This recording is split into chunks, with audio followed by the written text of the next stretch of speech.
decentralized application is. A decentralized application is basically an application that is built on a decentralized network that consumes a smart contract or can interact with a smart contract and has a front-end facing user interface. So we have like different types of decentralized applications, but a few examples are MetaMask and crypto wallets. Basically, any wallet application is a decentralized application. There are a few other ones like OpenSea that allow you to probably publish your NFTs, or those are like like very more complex examples of decentralized applications. Each and every one of them interacts with smart contracts on a low level and has either on-chain or off-chain connections via APIs or just directly connected to the to the blockchain. So for this presentation, basically, I'm just going to be focusing on the Ethereum blockchain because a lot of different decentralized applications can be built on different blockchains, but most of them are on the Ethereum blockchain. So before we jump into that, we're just basically going to see the tools that we need to build decentralized applications. So there are different number of tools we could use. There are various tools that serve the same purpose, but might give different results. But I think I've been able to streamline a few tools you could use to build out your decentralized applications using Flutter and that, and possibly you're definitely using Solidity. So these are the few tools that we'll be using. So the first one is Ganache UI. So Ganache is just, it's basically a software that emulates the Ethereum blockchain on your PC. So you can't actually download the Ethereum blockchain to your PC, but using Ganache, you can test locally on your PC without having to connect to the internet. It basically just emulates how networks happen on the Ethereum blockchain, how transactions occur, and you can easily view it through their transaction. They have like a transaction tool that helps you to view your transactions and connect to various test accounts on your local machine. The next one is Truffle. So Truffle is a CLI tool. It's an NPM package. It helps you to compile your smart contracts, basically. Using Truffle, you can compile your smart contracts, debug them, and deploy them to a test chain, if possible. Or if you need to go live, you can also use Truffle to deploy your smart contract on the Ethereum main chain. Then the next one we're going to be using is Flutter and that. This is basically the UI bit. So Flutter and that, it would just be the user-facing bits that is going to interact with the Ethereum blockchain on the back end.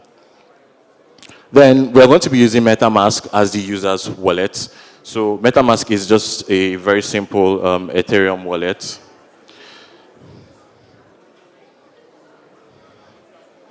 So the last one we're going to be using is Infura.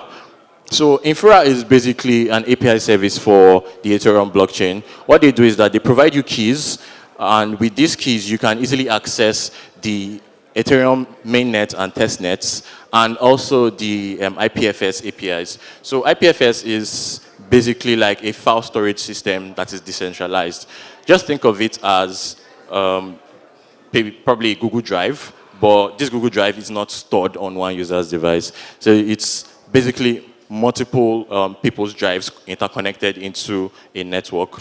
For example, if you have NFTs, you can store all the images for NFTs are mostly stored on IPFS. So if you check any NFT, you would see that it does have a link to an IPFS file, and that file is what contains the data for that particular NFT. So NFTs themselves don't have this data. They only provide links to a decentralized storage such as IPFS, where anyone can actually retrieve the data inside these NFTs or retrieve the image or the videos of these NFTs. So that's what Infura helps us to do. So we're going to be setting up our Ethereum blockchain. So very quickly, I think I already have Ganache installed. So this is basically what Ganache looks like.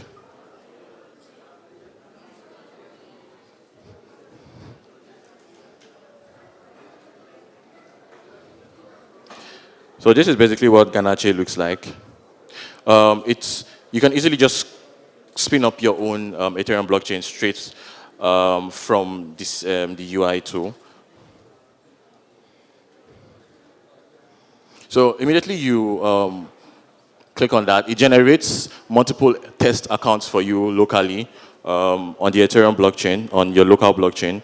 It basically just enables you to test locally yourself without having to spend actual money on a blockchain or wait for your faucets to be credited with or with tokens or something. So for each of these different addresses, you can easily access the private keys and the address of the account. So this is useful to basically just access this test account directly from your code and manage these accounts.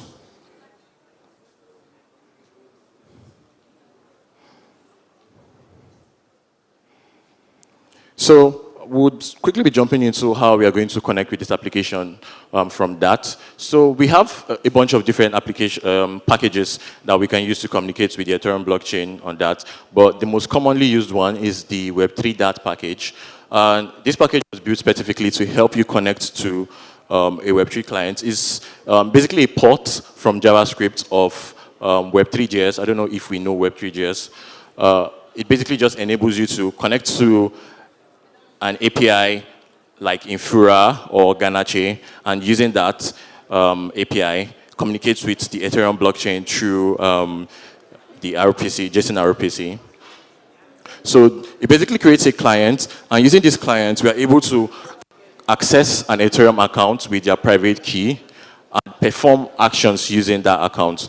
So once you have obtained your private key, you can easily use Web3 DAT to access that particular account from the private key and perform operations on it. So Web3 DAT has a number of different methods to it. So you can actually find out all the methods that are available for Ethereum APIs via the Ethereum wiki page. So they listed out all the different methods that you can call on via their Ethereum API and interact with it. So we have the methods to get the network ID, to get the storage, to get a transaction by the transaction hash, to get the transaction count, to basically perform transactions, to view all pending transactions, and to get the Ethereum balance of a user. So we can also easily make transactions using the Web3 DAT client. It enables us to create transaction objects. You specify the address, you specify the value. You can also specify the unit of Ether you'd like to transfer, and just perform the transaction, and you get your input locally, or you can also perform it on the mainnet.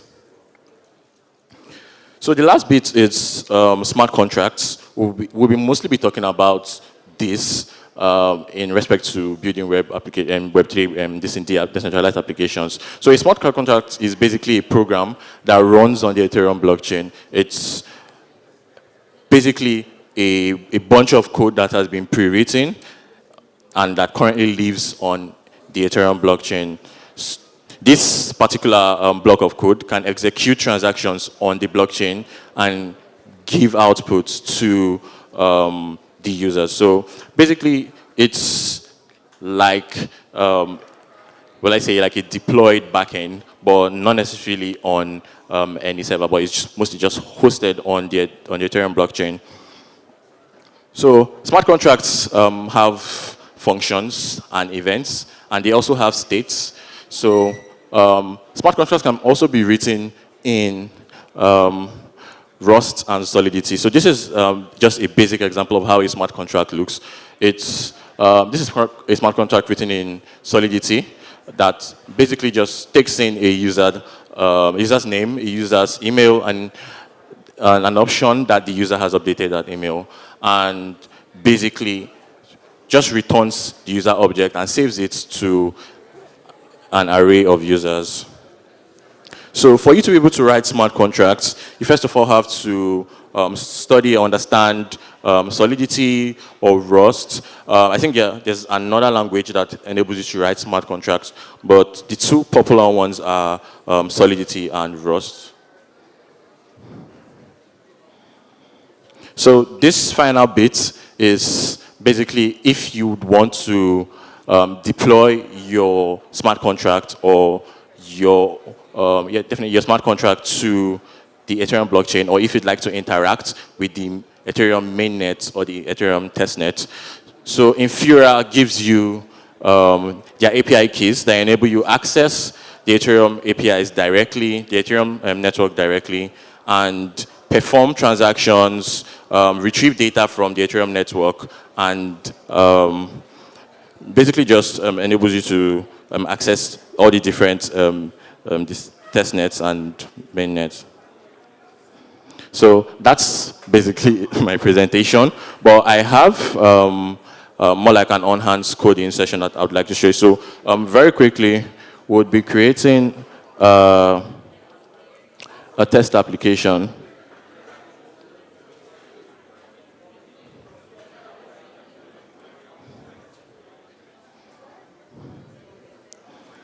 So we'll just quickly initialize the application using Truffle. So Truffle can be downloaded from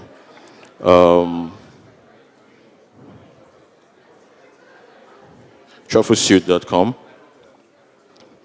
So yeah, trufflesuite.com basically just houses the different tools that would be needing to build our smart contract. So Truffle is basically a CLI tool that enables you to write the smart contracts and deploy them. So I already have Truffle installed on my system, so I can easily just initialize a new project using Truffle init. So using Truffle init, this basically just scaffolds a test project for you with your smart contracts folder ready and migrations ready. Very quickly, I have a bunch of smart contracts that I have already pre-written.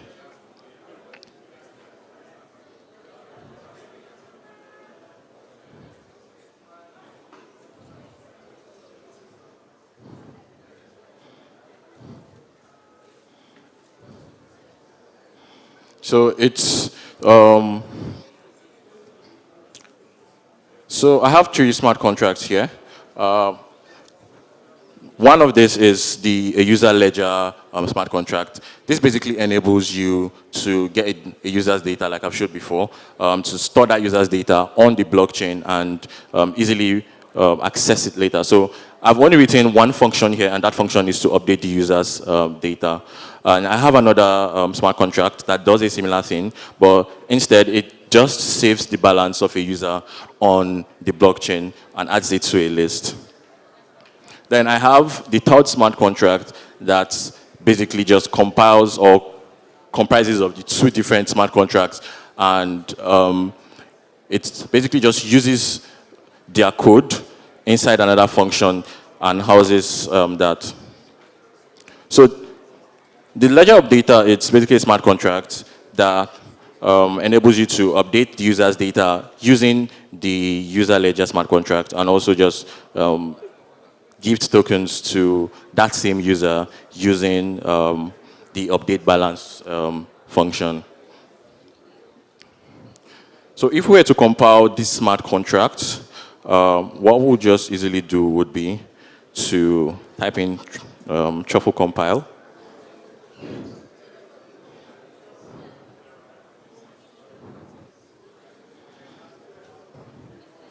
So truffle compile will basically fetch the Solidity compiler version for your specified Solidity version of your smart contract, and basically just update it and use this specified version to compile your smart contract.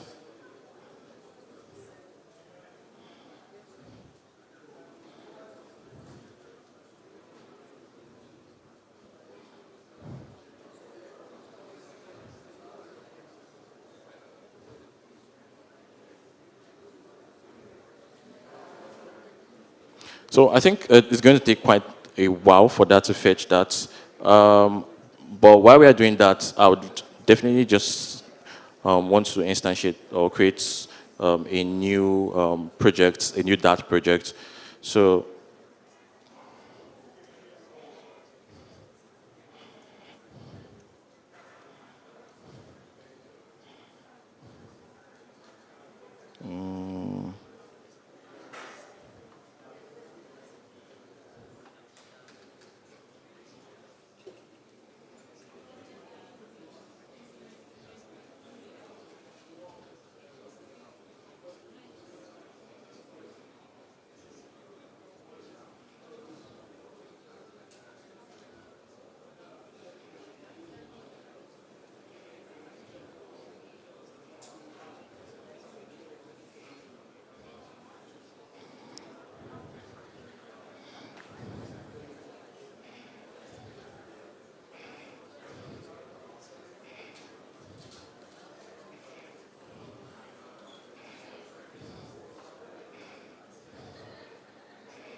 So very quickly, I'm just going to create. Okay.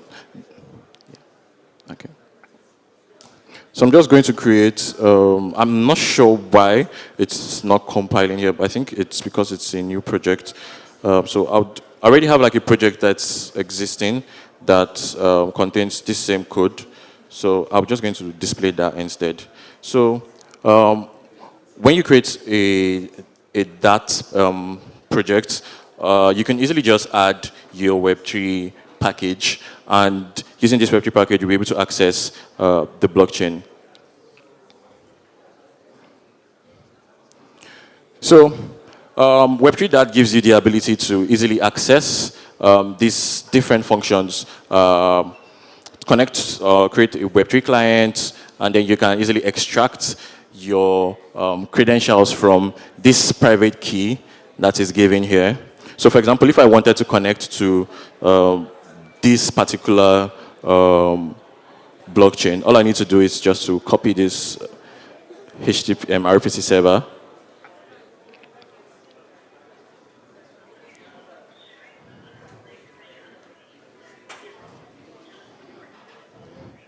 and if I don't want to access this account, I would just copy the private key.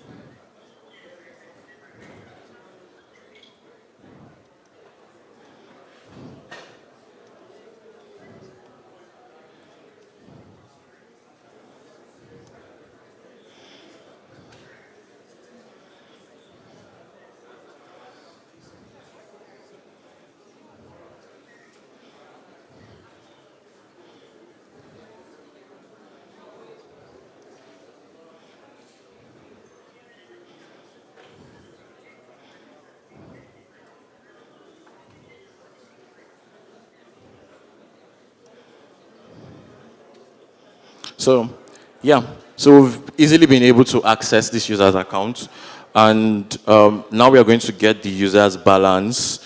So we just do client.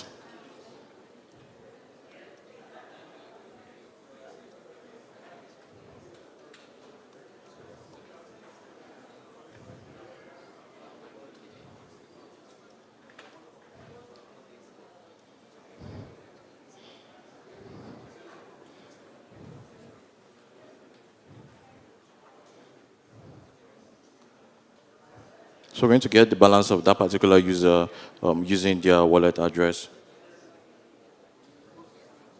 So yeah, we've been able to fetch the wallet balance of this particular user on this blockchain using their private key, and we can also transfer Ethereum to a different user still using the Web3 Dart client. So I'm just going to quickly write a simple function to transfer tokens.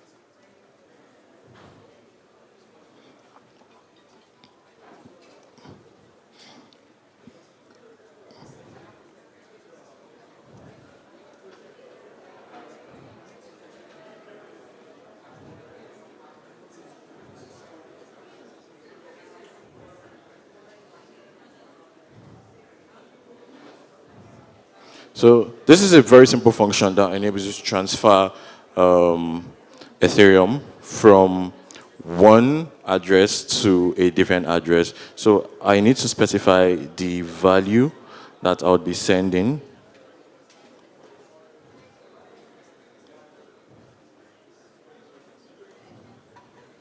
I'll specify the unit also.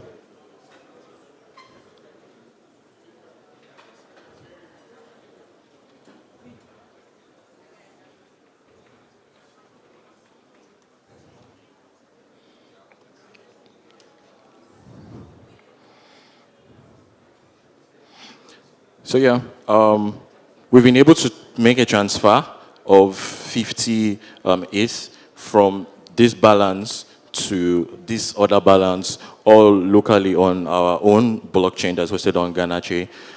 You can easily access the transactions that have occurred by going to the transactions tab and viewing the transaction hash. Basically just contains all the things that you normally see on a block explorer.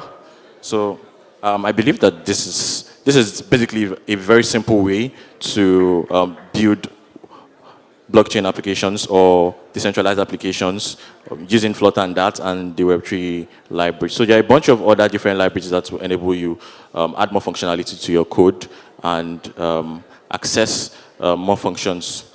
But this is the simplest method or the simplest way to access an Ethereum blockchain or build a decentralized applications using Flutter and that. So thank you. Is there any questions?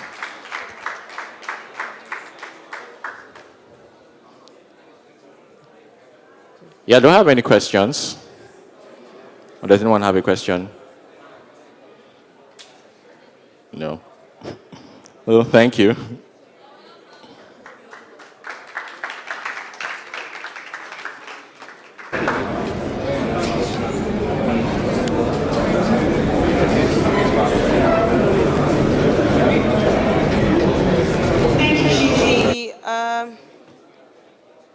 Our next speaker is Adeniji Victor, who will be speaking to us on improving collaboration between designers and developers.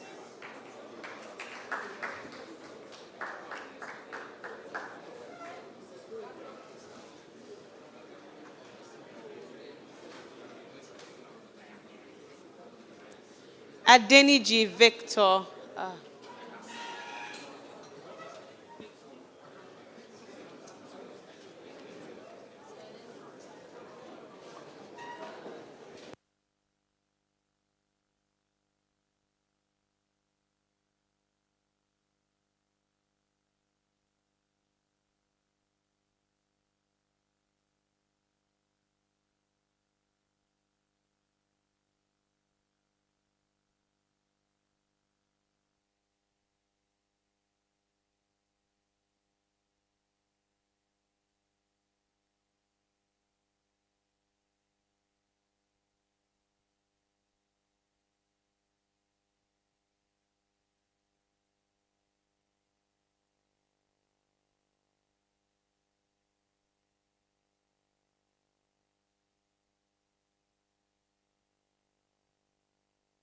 Okay.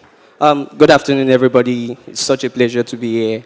Before I continue, I would like to appreciate the organizers of this festival for the opportunity to do this. All right. So, my name is Victor Adeniji. I'm a designer and front-end developer, and I'll be talking about improving collaboration between designers and developers. This is such a very quick talk, so what I hope to achieve at the end of this talk is to help you become a better collaborator. So, quick stuff about me. I'm a designer and front-end developer. I currently work as a front-end engineer at Flutterwave. And I'm very passionate about the intersection of design and development. So you would get me like, thank you, really appreciate it. So you would find me talking more about design systems, UI engineering, UI animations, and everything in between design and development. And I also play the keyboard in my spare time. Okay, so why is collaboration between designers and developers important? Yeah, there are many reasons, but yeah, it's for majorly this. Yeah, so as you can see the wireframe. Yeah, looks cool. Yeah, the mock-up, the high fidelity mock-up looks cool, right? Then when it comes to the final product, the developer decided, not the developer decided, but one way or the other, the product was not looking like the design that was made, right? So the aim of this talk is to help solve that problem, to make sure that both the designers and developers involved in a project, they have the same vision, right? Okay, so we've talked about the problem, and here's the solution: how to improve collaboration between designers and developers. The first one, there are many things that could actually be done to improve collaboration, but I'll mention a few, and I hope that by the end of this talk, you'll be able to learn one or two things, right? So the first one is to have a teamwork mentality, right? Have a teamwork mentality. It all starts with the mind. You must understand that as a designer or as a developer, you are not trying to outdo one another, right? But both of you, or you guys, the designers and developers, or the design team and the engineering team, are working together to solve a problem. So in case if you are working on a product, it's not to show that I want to kill the developer, like many people say, right? And as a developer, you are not trying to outsmart the designer. Both of you are working together to achieve a goal and to solve a particular problem. And you must understand that as a designer or as a developer, your role is very key in making sure that the product vision, or that the product, the final product, is actually what was intended, right? The second point I would mention is collaboration should start at the beginning of the project. You'll find out many people use the traditional handoff process, whereby a designer actually works on a design. Then it's till the end of the design is going to show the developer that, oh, this is what I worked on, right? And a designer can be creative. As a designer, you can be creative. You want to try out stuff and things like that. But you must understand that there are things like technical feasibility. There are time constraints that you must put into place. So you must make sure that the collaboration starts at the beginning of the project. Developers should be involved in every step of the design process. So rather than really doing like a traditional handoff, you should more like collaborate, right? The developer should be involved even in the design process, not just at the end of it. And the third one, this is a bit controversial, right? Many people don't like to hear about this. But the truth is that learning a bit about each other's work would actually make you a wonderful collaborator. And this doesn't just work in the design and engineering sphere. It even works in between developers. Have you ever worked with a front-end developer that understands a bit of back-end? Or have you ever worked with a back-end developer that understands a bit of front-end? It makes the collaboration easy because everybody gets to speak the same language. So learning a bit of each other's language will make you a better collaborator. And I'm not saying that developers should actually become designers, except if you want to. Or designers should become developers, except if you want to. But learning a bit about each other's work should improve collaboration. And you hear many designers, especially on Twitter, say things like, developers need to learn to design. But it's so saddening that many designers don't care about code, right? So, but you must understand that both the designer and the developer is equally responsible for making sure that the product, the final product, is actually according to what was planned, right? So everybody is responsible for collaboration, not just the developers. To further prove this point, how learning a bit of each other's work can improve collaboration between designers and developers. So yeah, I have 2 points here. You both get to speak each other's language, thereby making communication easier. So I just want you to do something. If you're a designer, can you just raise your hand? Designers. Okay, developers. If you're a developer, front-end developer, to be specific. Okay, if you do a bit of both. Okay, just few people. Okay, so imagine as a designer, you get to work with a front-end developer that actually understands the importance of user research. So it changes everything, right? So when you are trying to explain to the developer that the reason why we are using these components and not that is because based on our user research, we found out that this was the user need. The front-end developer that understands a bit of design or the design process has the ability to understand more, right? So you don't need a translator. Everybody understands. A designer understands the basic of code, while the developer understands the basic of design. It just makes the collaboration more smoother as everybody gets to speak each other's language. Just imagine a designer saying, okay, you're having a problem with this. You could use the CSS property to solve this problem. I think that's smooth. And then the last one I'll talk about today, empathizing with your teammates becomes easier as you are able to put yourselves in your teammates' shoes. So as a designer, you are not trying to imagine what it feels like to be a developer. A designer that understands a bit of code actually knows what it feels like to be a developer. The designer might not be able to code a whole page from scratch, but he understands the medium through which the product is being developed, right? So the designer so a designer that understands a bit of code, no matter how big or not it is, a designer that understands a bit of code is much more likely to make developer-informed decisions, right? And a developer that understands design, let me just give these scenarios as I close, right? So let's say, and it actually speeds up the development process. For example, let's say you are working on a website, let's say a landing page for a new product that's coming up, right? And you have very short time to launch that page, right? So instead of the designer taking out time to design for each screen size, for designing like a desktop, tablet, and mobile, the designer, because of time, can just develop the desktop, right? And kind of communicate the vision to the developer.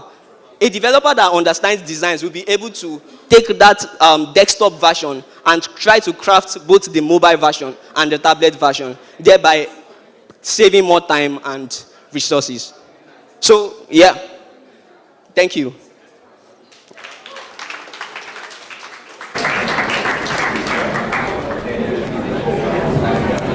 Thank you so much. So now I'm going to be calling our next speaker, Chukwuka Ezioke. He's going to be talking about on designing better products, why you should focus on outcomes. Chukwuka.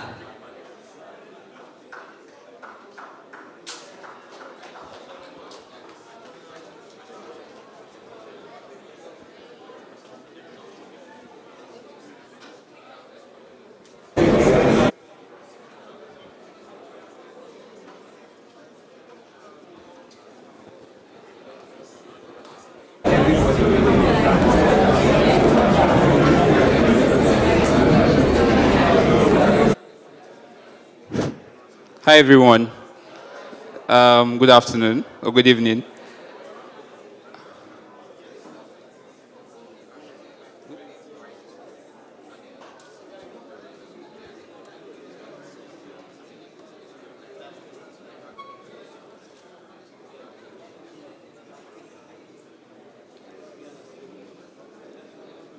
Okay, so my name is Chukwuka from Spire. You can call me Shy One as well. I am a co-founder at Spire, and also I lead designs and a couple of other things that I do at Spire. Spire is essentially enabling businesses collect feedback, right, from their customers to get insights from them to inform how they build products. I am also a mentor on ADP List, and I'm currently building Untitled Designers, which we're hoping becomes the OSCA for designers, right, in Africa. So my talk is on designing better products, why you should focus on outcomes, right? And what inspired this talk is, I mean, we're building at Spire, and we're kind of learning how businesses build products, right, in today's world, and how businesses interact with customers as they build products. And so one of the things that we've learned is that businesses do not have like a feedback, culture, and that was what inspired this talk. I'm going to be talking about why you should focus on outcomes from two angles: from the angle of the business and from the angle of the UX designers or designers here. Right. Hi.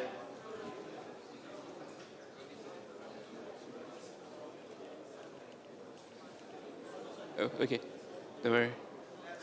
Okay, so let's get into the basics, right? So we have outputs, we have outcomes.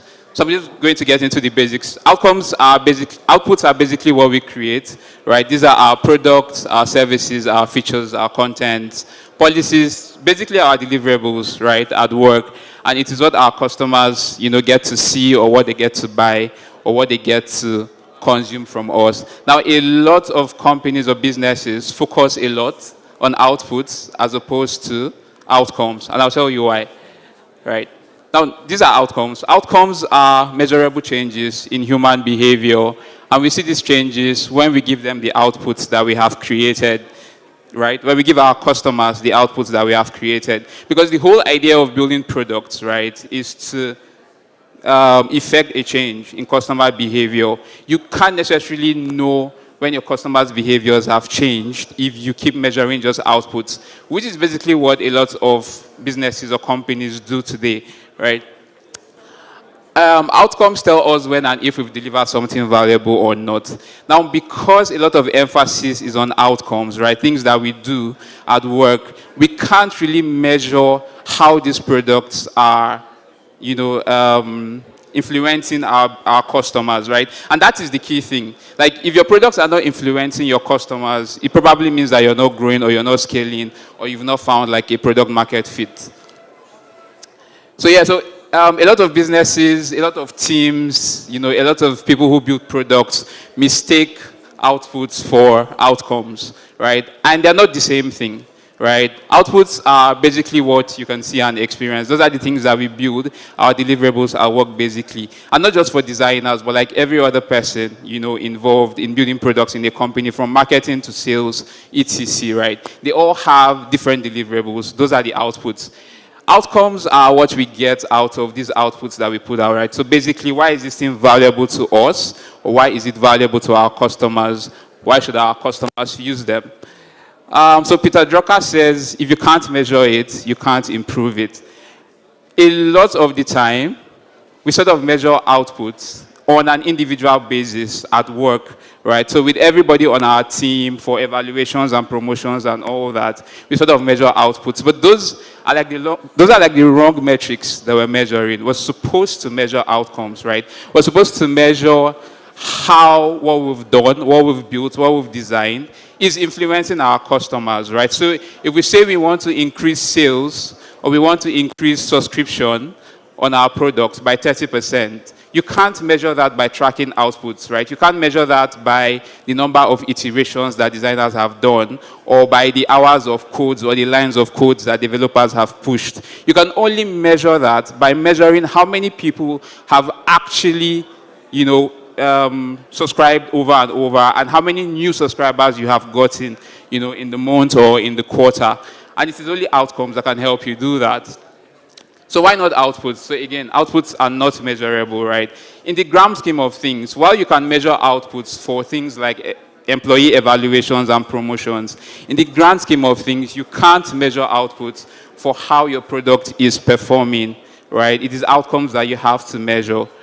So outputs focuses on deliverables. So a lot of emphasis is then placed on the deliverables of team members or, departments in the organization, as opposed to their contribution to the overall business goals. On their own, outputs do not necessarily solve a problem. Now, if you have the right outcomes determined for your product, it sort of drives the kind of outputs that you get to, work on, right? The kind of deliverables that you get to do at work. If you are trying to say up sales by 20%, outcomes, that's an outcome that you're looking to do. That sort of drives, like you can work with that backwards and figure out what your outputs should be like. So it could be blog post, it could be offline marketing, etc., right? So why outcomes? Outcomes are the measures of success of our outputs. So this is how we measure our outputs, right? If you want to know if subscriptions have increased over the past quarter, you want to check what kind of outputs, right, that led to that increment. So for example, as a designer, you want to check if it was the color change in the button, or if it was the page layout, or if it was the content that was added and more explanation that was added that was able to boost subscriptions. So outcomes also create autonomy and accountability, right? So with outcomes, it's easier to have teams be autonomous, right? And know that these are the things that we need to do. We're responsible for XYZ outcomes, right? So these are the things that we need to do. And accountability, because it is easier to track stuff and keep track of if you guys are progressing or not. Next point is, it is something that is both meaningful to business and measurable by the team. Outputs are not necessarily meaningful to the business, right? For example, if you have this awesome sales pitch deck, after maybe that quarter, it becomes useless, right? It becomes useless. So it's not necessarily meaningful to the business. Maybe meaningful in the short term, but not in the long term. Also, outputs enable us to work backwards to this solution. So this reinforces my point where I said, when you have like a good outcome that you're trying to achieve, it makes it a lot easier for you to work backwards to the kind of outputs or the kind of deliverables or the kind of activities that you need to perform to help you meet those outcomes. Outcomes are also solution agonistic, right? So basically, outcomes are not tied to a specific solution. So it gives you room to experiment and collaborate with other members of, other team members, other departments as well. So yeah, so this is going a bit into details for like design and business. So there are business outcomes and there are also UX outcomes, right? Now, business outcomes are basically the results that the organization wants to achieve. So these are the things that are important to the organization, like increasing subscription by 20%, increasing new insurance subscription by 15% this year. These are things that are actually important to the organization. Now, business outcomes make like really great results, but they don't make like great goals. So this means that, these business outcomes, it makes sense for everybody, for the business in the short term, right? And it's always like time bound, right? So it is like a short term thinking, right? So they make for really great results in the short term, but not necessarily like great goals in the long term. And as designers, right, we design with the long term in mind and not necessarily the short term. So you want to look at like the entire thing holistically. Business outcomes are the easy path to achieving a business goal. However, they don't necessarily end up with a better experience for our users, right? So as designers, business goals can make sense to the business, but they might not necessarily make sense to our customers, right? If you say you want to increase subscription by 15%, there's so many ways to go about this that would even make the user experience of your customers terrible. But you might increase subscription, right? But again, the experience is terrible. So what are UX outcomes? UX outcomes take into account the experiences of our customers and the after consequences to them, right? So this is where we ask as designers or as product owners, if we do a fantastic job delivering a specific service or feature or product, how will this improve someone's life? So not just in the short term, but in the long term as well, right? Thinking about the entire customer journey end to end, what happens before, during, and after. So why UX outcomes over business outcomes? So I have this. So business outcomes are inward facing and employee centric. So this reinforces my point when I said that a lot of times when we measure outputs, right, it is measured based on maybe individual, for promotions or, basically just inward, right, for employee evaluations and all that. UX outcomes are user-centered, customer-facing, and service-centric, right? So UX outcomes focus on how we're actually improving the life of, the customers at every point in time. For business outcomes, it looks at a small slice of the problem, so in the short term, right? And for UX outcomes, it takes a more holistic and comprehensive approach to building, solutions or solving problems. Business outcomes measure business ROI, which is very, very fantastic, right? But UX outcomes measure impact, right, as well. So improving people's lives. If you improve people's life enough, it definitely impacts your ROI. Like, they're not mutually exclusive, right? You want to improve people's lives. You want people's behavior to change and be dependent on your product so that your ROI can increase, right? Business outcomes are usually short-term, again, and UX outcomes are more long-term and looks at like end-to-end and more holistically at the problems you're trying to solve. So how do you align with stakeholders and teams on outcomes? So it is really important that even as designers or product people, you need to align with the business, right, on outcomes. So yeah, you need to work together with the team to develop a shared understanding of the problem you're trying to solve and who you're trying to solve. And this makes it easier for each team or each department to own the kind of outcomes that they want to own and find a way to connect it back to the business outcomes, right? And you want to also make sure that the outcome supports both business and user goals. So this goes back again to be saying you need to work with everybody involved, right? All the departments involved, from sales to marketing to management, right? And figure out what the business goals are. And then you begin to ask questions from there. Okay, what would this look like for the product? What would this look like for the user? What should be our user goals? What should be the UX outcomes that we need to figure out that ties back into the business outcomes, that the business is looking for? And when you're able to do that, you're able to build a more solid product, a more holistic product. You're able to influence people's behaviors around your product to be more dependent on your product, thereby increasing your ROI for the business. So yeah, thank you very much. Does anybody have any questions? Awesome.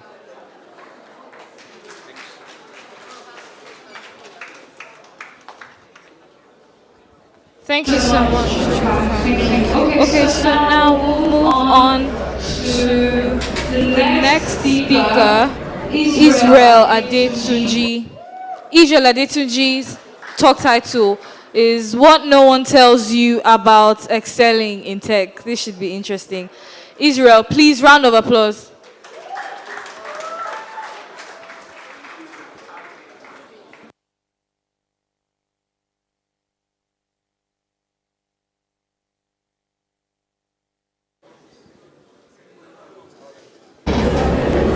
All right, good afternoon, everybody. Good afternoon, everybody. Really, I'm personally tired, so I understand that everybody is tired. So I'm going to try and make this very, very interactive, and then we should just get started, and then I promise I'm going to make this fun enough. Right, so today I'm going to be talking about what no one tells you about excelling in tech. So how many of us are beginners? How many of us are beginners? Now, this is where there is a problem. Some people are beginner. Some people are senior beginners. Do you dig? Like, some people are just whining me. How many of you are senior beginners? Comrade, don't be doing this.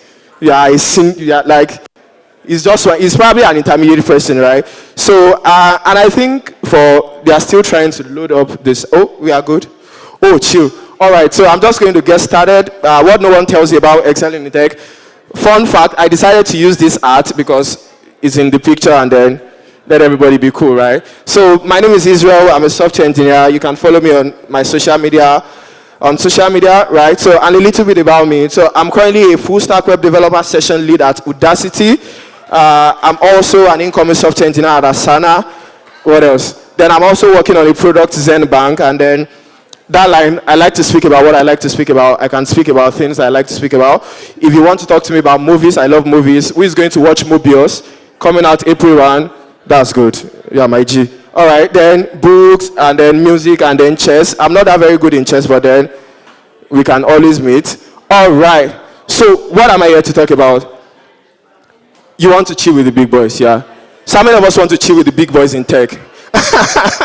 Like you want to chill with Prosper, you want to chill with Didi, and you want to chill with you want your name to be known. And I think it's one of the major reasons why a lot of people come into tech, right? It's because you want to chill with the big boys. You want to have the money, right? The major reason why people come into tech, whether you like it or not, is because of the money. And when Odin was talking in the morning, she was talking about the perks that are in tech. Like, if you happen to work in some companies, believe me, you are going to enjoy yourself. So, what am I going to talk about today? I think that a lot of us want to do well in tech. A lot of us want to do well in tech, but most often time I get questions in my DM about, okay, how do I do this? I see a lot of folks that have learned full stack web development. Like, they started front end, like they said they wanted with front end developers, but then situation happened, job no come. Then they decided let me add back end to it. Maybe that will improve my chances. They started back end again, nothing happened. How many of us are like that? How many of us are like, nobody? That's a witness, right? So you do front end, you see that it's not working out. Then you decided to do back end because you think something is going to drop. And then after learning Node.js or Django, nothing come again, right? And then you decided to pick up data science, and nothing is dropping. And then people enter my DM and are like, okay, what should I do? Like, they are obviously confused because they feel that they have all the skills necessary, but they are not getting a job. They are not hitting the nail on the head. So everybody wants to be successful, all right? And then the next thing is why. Why do you want to succeed in tech? Why do you want to excel in tech, right? The next thing I'm probably going to say is money enough motivation? Chop no. You go to Twitter and then somebody is trying to maguire you and aspire you and say that you need an higher purpose. Higher purpose. But bro, money is all the higher purpose you need. Right? So basically, I'm just going to say that at least because struggles are going to happen, and then the question you want to ask yourself is that, what is motivating me? And believe me, I think for most people, money is good enough motivation, right? People do whatever they do nowadays just because of money, right? So, and I think if you can picture the amount of money that you can get in tech, I feel that will really motivate you. If you can look at the perks that you can get in tech, that will really motivate you, right? So, for example, you work in Asana, and roughly total comp is like about 200, right? 200 USD plus stocks and all those things. And then they still take care of your health insurance. They still give you transportation reimbursement. They still give you gym reimbursement. They still feed you 3 times in a day in the office. And then what are you using the $200,000 for? Like, hello. So if you think about that money and think about the things that the money can do for you, money can do a lot of things for you. I think that's a good enough motivation. So enough of all the Maguire and Aspire and Maguire. So I'm going to talk about how to excel in tech, which is really why he's laughing. He's making jest of me, all right? So which is really why everybody is here, how to succeed in tech. Yeah. So I think the first thing I want to establish is that it can take time. Do you know what I found out is that somebody started learning HTML, CSS today, and then by next month, they want to start making dollars. How many of us are like that? Yeah, ring, you see. Scam. You want to start making dollars after only learning HTML and CSS. Right, you see? But I think that's like something that, I feel it's an issue that we need to address. And I also think, when you go to Twitter, right, and then you see people or the worst place to be if you are looking for a job is LinkedIn. True of us. True, you see, comrade, we sabi ourselves. If you are looking for a job, the only thing you see on LinkedIn most likely is, I'm happy to announce, I'm excited to announce that I'm joining Google next month. You don't expect me to be posting on my struggle. The last post I posted was when I got the offer from Asana. I've not done anything I've not done anything. All the SAPA that's dealt with me since that time, I did not post it, right? So it's probably what you are going to see on the internet, like how people are getting jobs at Google, how people are getting jobs at Facebook, and you're like, where are my village people? Like, can we talk? Like, just free me for a while. Like, let me just get a job, right? And then it's what you need to understand that it takes time. It can take time. Like most of you that you see that are excelling in tech probably did not start last year.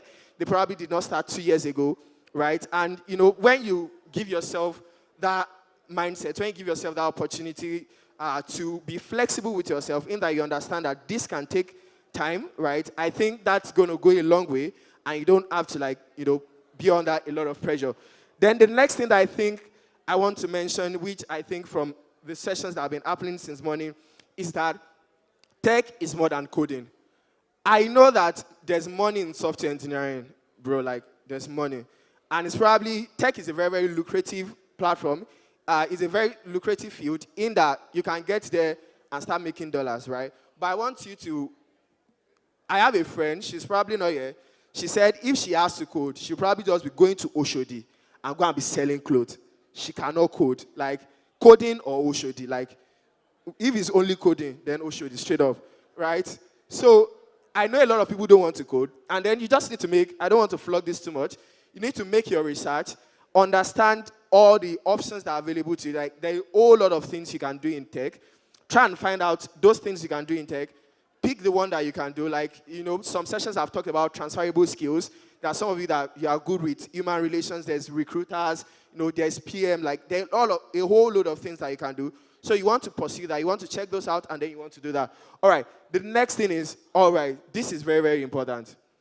So I started coding out of secondary school, right? So I did a Cisco course in secondary school, right? So, and then since around 2014, I started coding C++.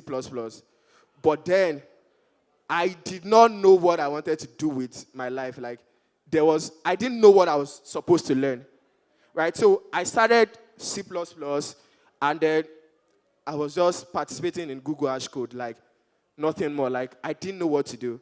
And then I also started, when I got to part 3 or part 2 or something, I started learning HTML and CSS again. Before that, I had done Blender 3D. I had done graphic design with PowerPoint. We have done a lot of things. We have done a lot of things, right? And it's because they said there's money in tech, right? And then we did a whole lot of things. So I did a whole lot of things. Like, I've done design. I've done data science. I've done web, front-end, back-end, cloud engineering. Like, I took Google GCP course. But I feel that the problem with people is that the issue that we have nowadays is not that there are not enough content on the internet. How many of us agree? Like, if you go to YouTube, like, you probably find tons of content on YouTube. Like, just search React 101 or Introduction to React. You probably find Brad. You find a whole load of people, like, and you're like confused about what to do. Or you find React, and then after React, you're wondering, what's the next thing that I should learn? Right? And I think that's where roadmaps come in. Right? Understanding what to learn, knowing what to learn is something, but knowing how to learn them sequentially is also another thing. A lot of us have loads of knowledge in our head. Like, you've probably been watching tutorials for a long period of time, but you probably don't have what you think you are supposed to have, the knowledge you think you are supposed to have. So let's say, for example, I know people that they just did HTML, CSS, and they jumped to React, or they jumped to Angular, or they jumped to Vue.js. You're probably going to have problem, and it's not village people. Right? So after this session, like in one of the last slides, I have a link to a site where you can get roadmaps to a whole load of things, mobile development, front-end development, and then I'll just show you after that. But knowing how to learn is very, very important. All right, next slide. Mentorship. Right, I said I started coding like a very long period of time, like about 6 years ago. And then I think, and I met people in my, when I resumed into university, I met people that started coding after me, and at a particular point, they were doing better than I was. And then I sort of like just checked what was different. And I found out that when they started coding, yes, they had people that were helping them. Something that I know mentorship can do to you is that it can also connect you, right? So when I was interviewing, let me just remove these glasses and clean my sweat. It's like I'm sweating too much.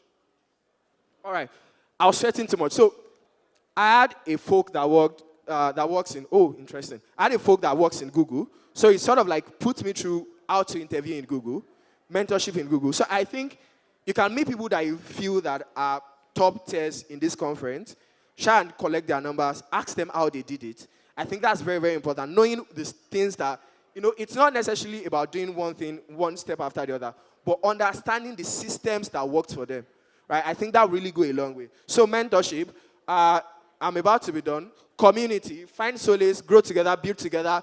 A lot of us, there's this dilemma that we have that I said I was going to talk about. You want to apply to a job. They said you need experience. But then you need a job to gain experience. Who you want key? Like, nobody make key. Like, so, and I think if you work together in a community where so let's say you're a front-end developer, you find a back-end developer, you find a designer, you guys work together, you build product, you can show that as something that you have worked on, right? Because I see a whole load of people just working on their own and all those kind of things. Like, but one of the things that they check when you want to interview a company is your teamwork. Have you worked in a team before? So work with teams and like just make use of communities. My time is probably off. Gain experience, build projects with friends, which was what I was saying. Participate in competitions and contests. And then one more thing. Dream big. Then I just deleted that and then dream remote. I think for a whole load of people, you probably think everything you want to do is in Nigeria. It's good to be in Nigeria, I know, right? It's good for some people. But to a large extent, you want to apply to big companies if you can apply. You know, for most people, I ask them that, why are you not applying to Google? Why are you not applying to Facebook? Why are you not applying to Amazon? Why are you not applying to Asana? Like, fangish company, but like, why are you not applying? And they're like, they feel that they need to start working in maybe Carrywise or Flutterwave, gain experience there before they start moving. But that's not very true. I know to a large extent, a good number of us are students. There are positions called graduate roles, meaning that if you are just finishing school, like, or you are going to finish school in like 6 months, you can apply to those positions. Like, it's for people that don't have experience. And I think big companies are willing to take a chance on junior guys than small companies. So you want to reach out, go remote, dream big, and one last, I promise, right? And then this was what I was talking about. If you want to like keep track of the link, I have, I think this is a pointer, right? So you can check out roadmap.sh. You find a whole lot of roadmap if you are doing DevOps, if you are doing front-end, back-end, React, like, and do that. And then if you need a resume template, I just sort of like just added that. You can do that. And then you can reach out to me on social media because this is a very short period of time. If you have any question, reach out to me on social media. You'll probably find it. You want to scan the slide, but no time. You can reach out to me, Favorite Tech Bro. Thank you very much for listening. I really appreciate it. All right. Enjoy the rest of the questions.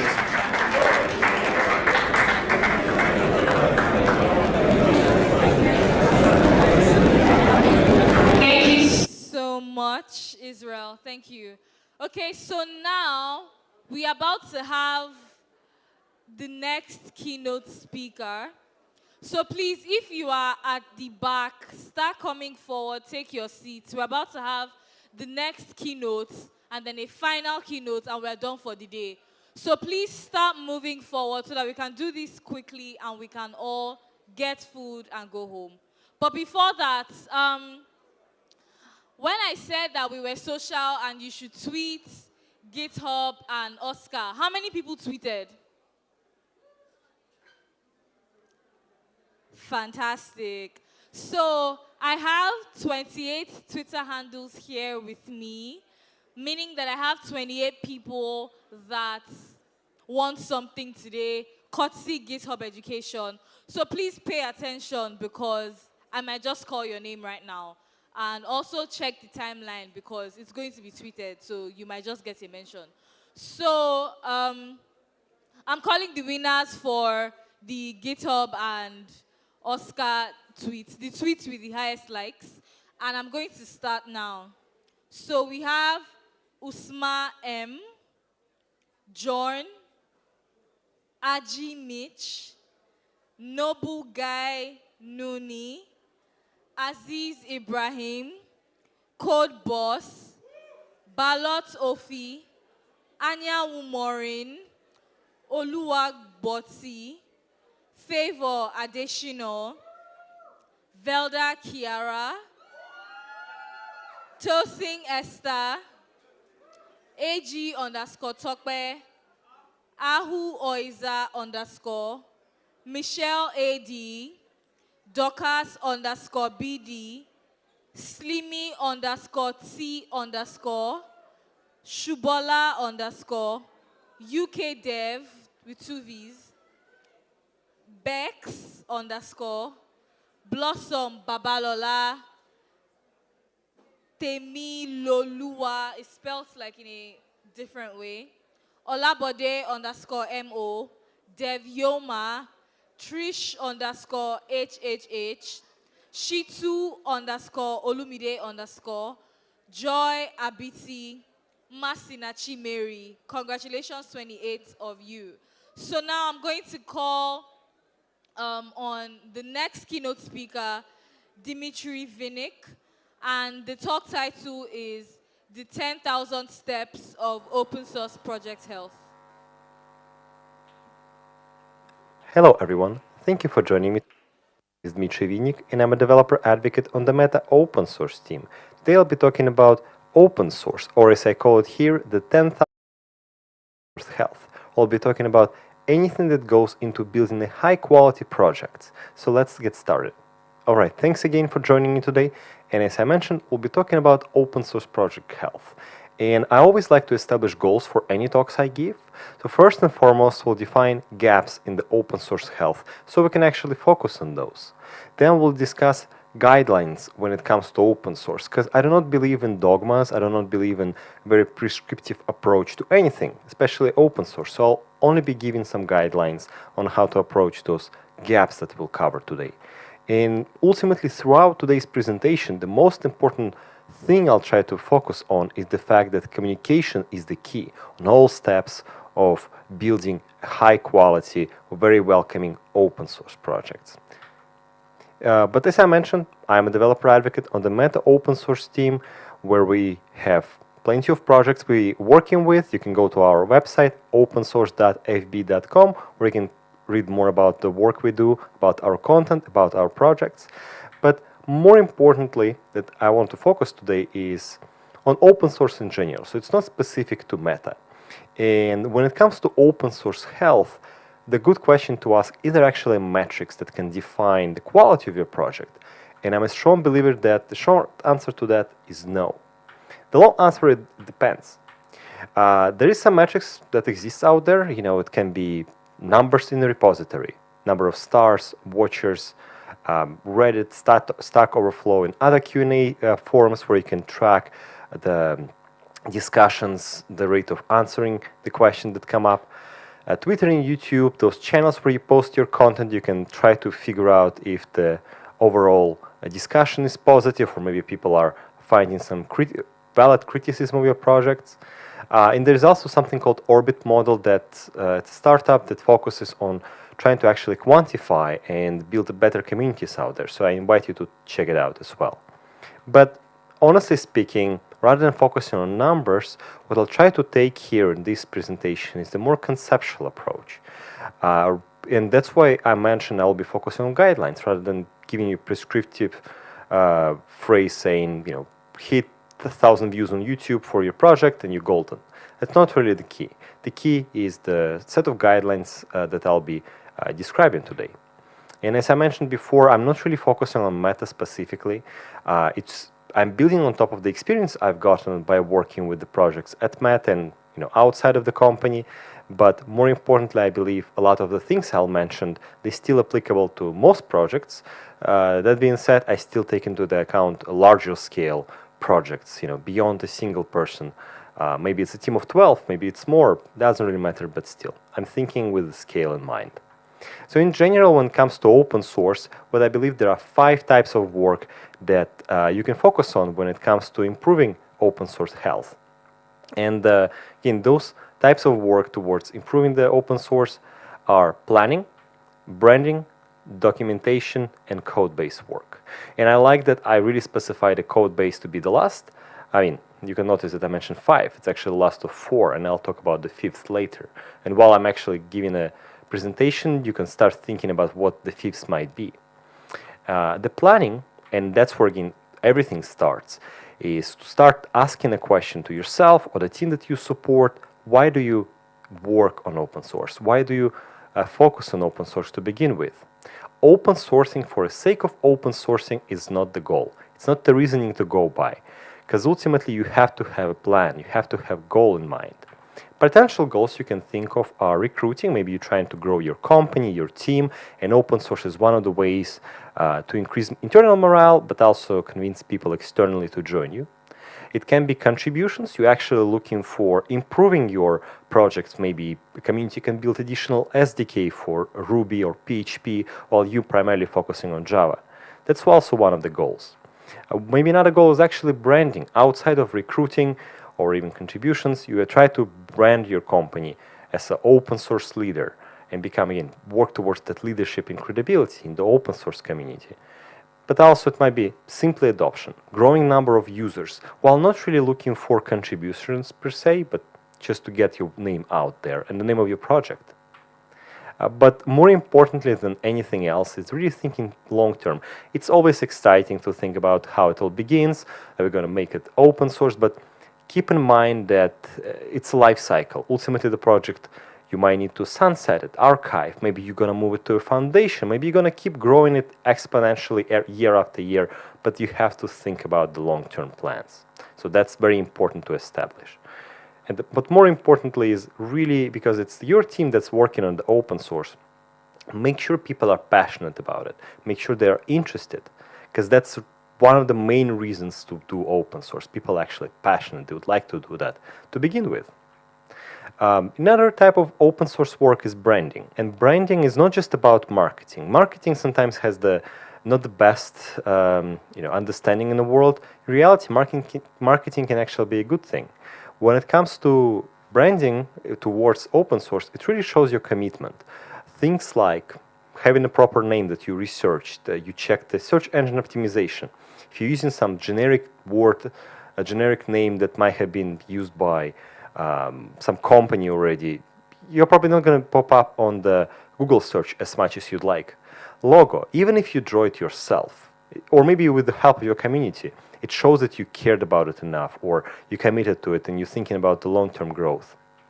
Narrative, meaning you don't just create content here and there, some tutorials, some YouTube videos, some blogs. You actually have a narrative in mind of what's your primary audience is and why you're targeting them and how you're targeting them.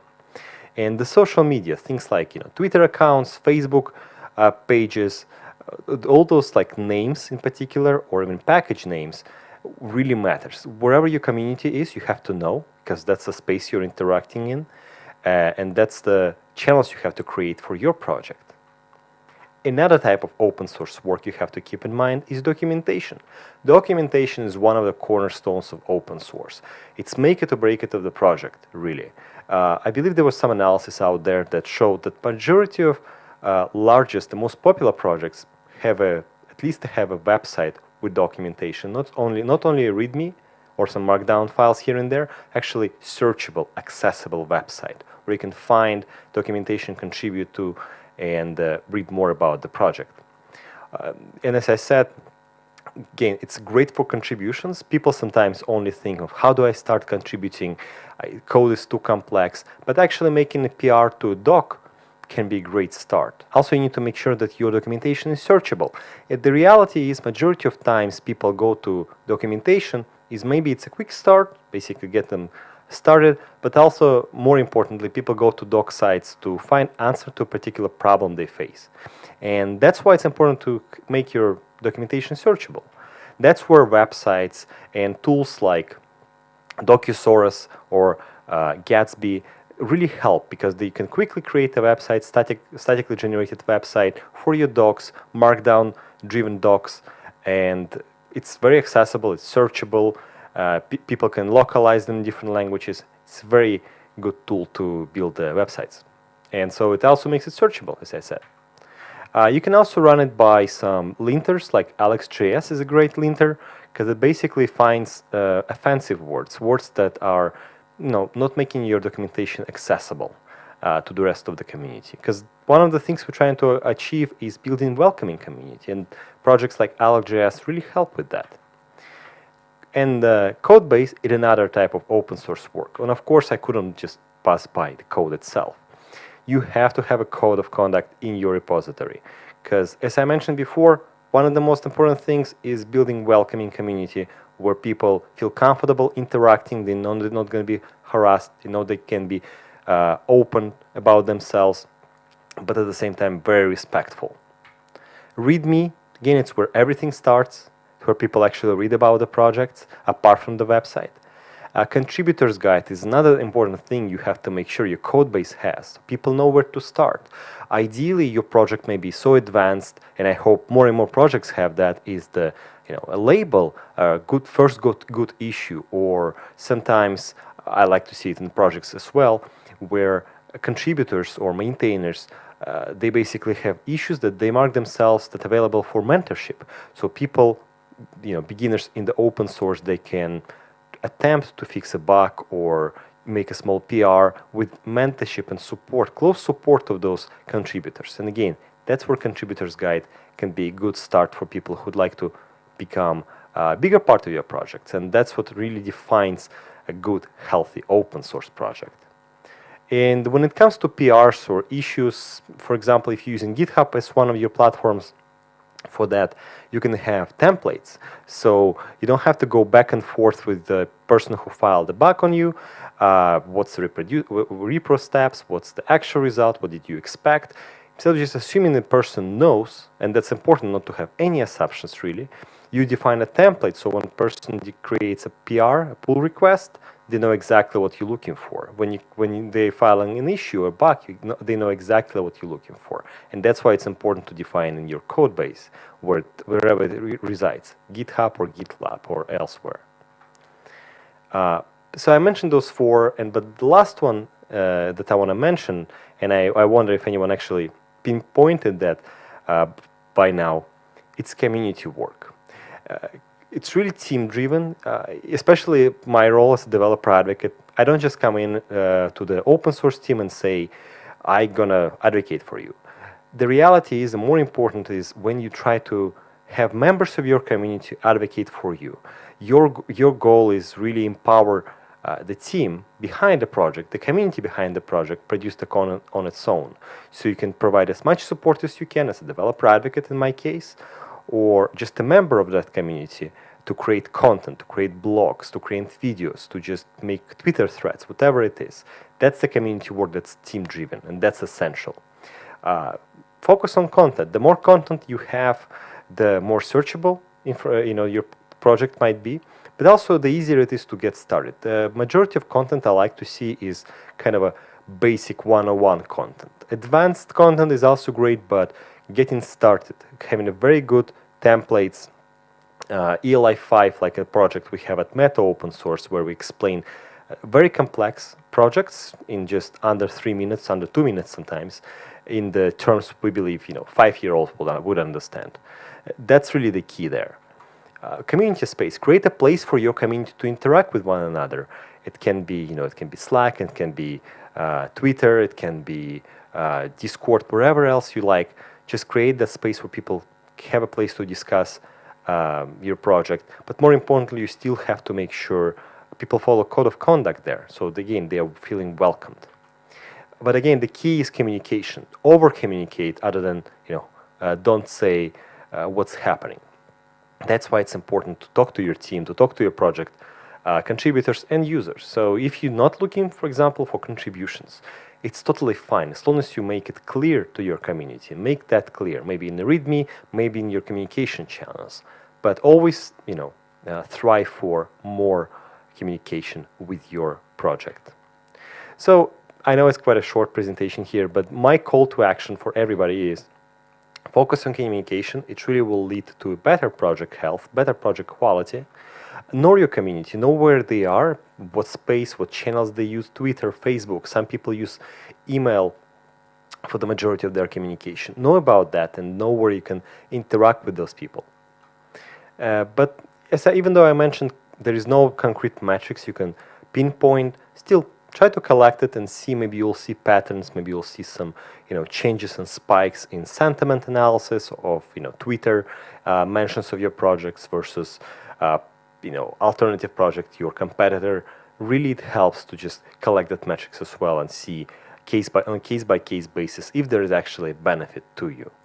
But with that, really, I'd like to thank you all for joining me today. My name is Dmitry Vinik. You can find me on Twitter, go to my blog, LinkedIn, or email me directly if you have any questions. Thank you so much for your time.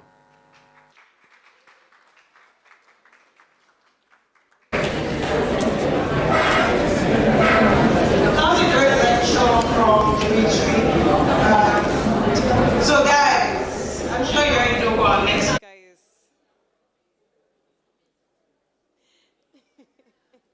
I'm sure you know. You just have to know. Anyways, join me as I welcome on stage our very own Ruth Ikega, who is a back-end developer, a technical writer, and a GitHub star. She's sparked about onboarding beginners into the tech system, especially the open source space.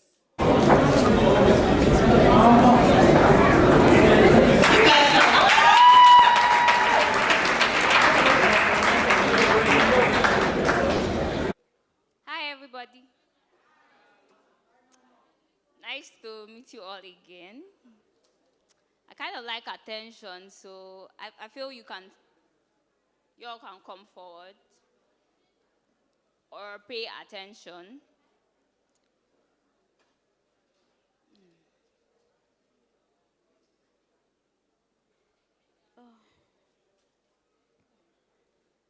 So I want you to look at this. Who can recognize this? If you're on Twitter, you'd have seen this tweet. It was viral, it was everywhere.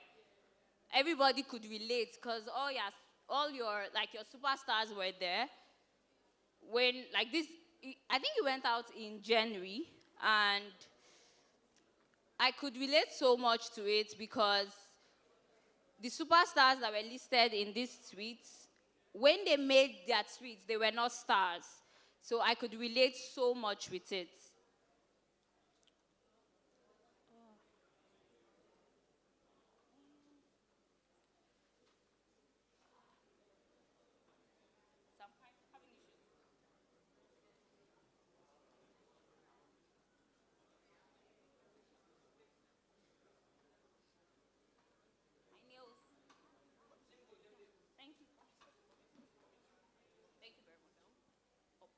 Okay, so sorry for that, my nails. So today I'm going to be talking to you about consistency and strategy, and I'm going to be sharing my story, how I emerged a star. So meet me, I'm Ruth Ikega, and I'm an open source advocate. I talk about open source a lot, and I'm a technical writer, and I'm also a GitHub star. So today, as I talk about myself, I want you to define your story in this moment. So I want to talk about me, my journey from being a microbiologist, or I never practiced microbiology though, but from being a graduate to where I am today. So how did this start? In 2020, I started coding in Python. I was trying to get into data science. And after I started coding in Python, that was like 3 months after, I was looking forward to starting open source. And I have a friend who is a designer that when we were in school, she was so passionate about open source. And she told me open source is volunteering, but in tech. I was like, okay, cool. This is something I want to do, right? Because then I was big on social volunteering. I used to go for events, volunteer, donate blood and all that stuff. And I was, okay, this looks like something I would love to try when I start tech.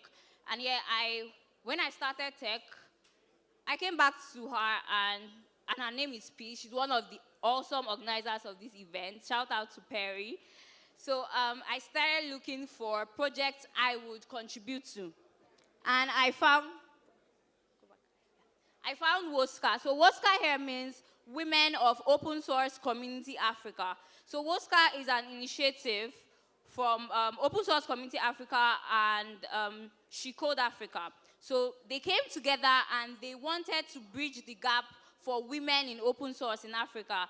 And they brought about this program to challenge women to contribute to open source. And that was the start of my journey to open source. So I found the WOSCA. You can see this tweet.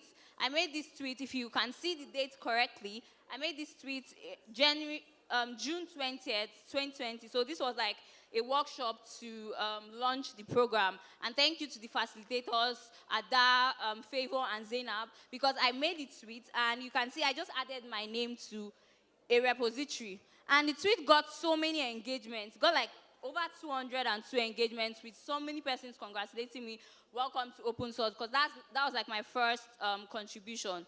So She Code Africa and Open Source Community Africa, they launched this challenge. So it was, if you're familiar, how many persons are familiar with Hacktoberfest? Cool. So this was similar to Hacktoberfest. In the month of July 2020, women contribute to open source. You know, at the end of July, if you have some pull requests, we are going to give you something. And that time it was like a domain name.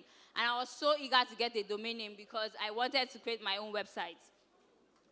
So as eager as I was, I started hunting down for communities, or like a bounty hunt. I was hunting for communities that I would join, you know, to get those pull requests and get that domain name. So these are the communities I joined. One is Gnome Foundation. And at that time, I joined a team called Scalable Onboarding Team. And we were focused on, you know, trying to smoothen the beginner experience in the Gnome Foundation. It was so horrible then for like a beginner to get started. Their documentation is so much. So at that time when I joined the Gnome Foundation, we're trying to smoothen beginner experience, right? Then the next community, so it happens like a loop. You join one and then you find another one. Because when I was in the Gnome Foundation, Shri told me about the Chaos project, which I contributed to. And at Chaos, we create community metrics to define open source health, right? And then also Layer 5, it's a service mesh community. And I was also focused on getting beginners involved, improving onboarding experience. So now, I experienced a problem, right? I was 3 months, like I said, I was 3 months into starting my career in tech. So I basically did not know anything. And I experienced that it was very hard, or it's very hard for beginners to find open source projects to contribute to. Who can relate to that? Yeah, this is a problem we can all relate to. I was like, okay, this is something I experienced. And at this point, I wanted to make it better because I felt pain while I was contributing. I don't want to go through all my Git stories where I would, you know, fork a pull request, fork a repository, and then I would delete it over and over again just to contribute, just add something in their documentation, right? It was frustrating for me. Nobody was there to like guide me through the process. So I said, okay, I want to push for this. I want to make beginner experience smoother while I go ahead. So what was the plan like? What did I want to do? Like how this where strategy comes in? Because I knew it was a problem and everybody could relate. I think at that time I made a tweet and I did like a survey and so many persons could relate that they couldn't find open source projects. So I was like, okay, so I need a plan. So that's where like strategy comes in. So first thing I did was I knew I needed to like create and participate. I needed to be the forerunner basically, right? In those communities I mentioned, I'm highlighting those communities, right? I needed to create beginner focus program. What does this involve? I needed to advocate for beginner-friendly issues to be created, right? Sometimes when you go to a project, you go to the GitHub repository, check the issues. You are seeing so many things you cannot even do, right? And they are so technical. So I needed to advocate for that cause. Okay, at this project, we need to create issues that are beginner-friendly. We need to try to onboard beginners better. So I started doing that. I started creating these programs within those communities I joined. And then I moved on to like one-on-one interactions. So I'm the kind of person that if you want to teach me something, I prefer you show me, right? And because I prefer you show me, that's how I treat every other person, right? I value one-on-one interactions a lot. So I started, being responsive to people that reach out to me that want to get started in open source. Conducting workshops. I also started, I think I conducted like 2 workshops. One was last year and one was like in 2020. Conducting workshops to get people involved in open source. And if you're here yesterday, I gave a workshop on how to create open source projects, right? So I started conducting workshops, to get people involved in open source, to get them to their first pull request. Because the thing with open source is that when you give the first pull request, it gets easier. So if you're able to move someone from not knowing anything to their first pull request. It's easier for them, right? So I started conducting workshops, and I started using social media to, if you go to my Twitter bio, I think my header photo is like open source fangirl, right? So I started using social media. So everything I would talk about on social media mostly is around open source, aside posting beautiful pictures of myself. So yeah, I would talk about like open source with my social media and interact with people. And through tweeting about these things, people have, reached out to me to help them with their frustration with open source. Speaking engagements, right? I started applying to conferences. At that time in 2020, I applied to my first conference. I think I spoke at this OSI event, a lightning talk, and it was really awesome. And from there, I started applying to speak at events and advocate for beginners. Tell them, yeah, beginners need to come in, right? They are frustrated, right? They need to contribute more. And if at each of these points I've mentioned, I consistently showed up, right? There were times where I didn't want to do it, trust me. There were times where I was frustrated, either with resources, not having resources, but I consistently, the key word there is consistency, showing up. I consistently showed up in this area, sharing my journey publicly. So if I was doing things on my own, which public learning helps a lot, if I was doing things on my own, I don't think I'll be here at this point. So I kept sharing even though I was not sure about it, I'll still share it and get other views, because then you get people to contribute to the idea. So yeah, I learned lessons. There were lessons along the way that I could pick up. So you would agree with this, that people need a hand to hold them. Like I told you, I'm the kind of person that wants you to do a one-on-one interaction if you want to show me something. So I found out that people just need that helping hand. They need you to help them go from, they would prefer if you help them one-on-one, go from this point, not knowing anything, to their first pull request. So I found out that people need that hand to hold them through the beginning phase. Consistency has its rewards, right?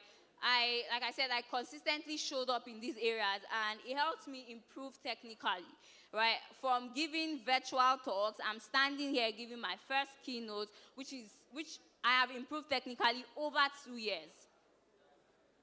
So public learning, putting yourself out there, it's quite scary, I know, right? You're bothered. This thing I'm tweeting, is it correct?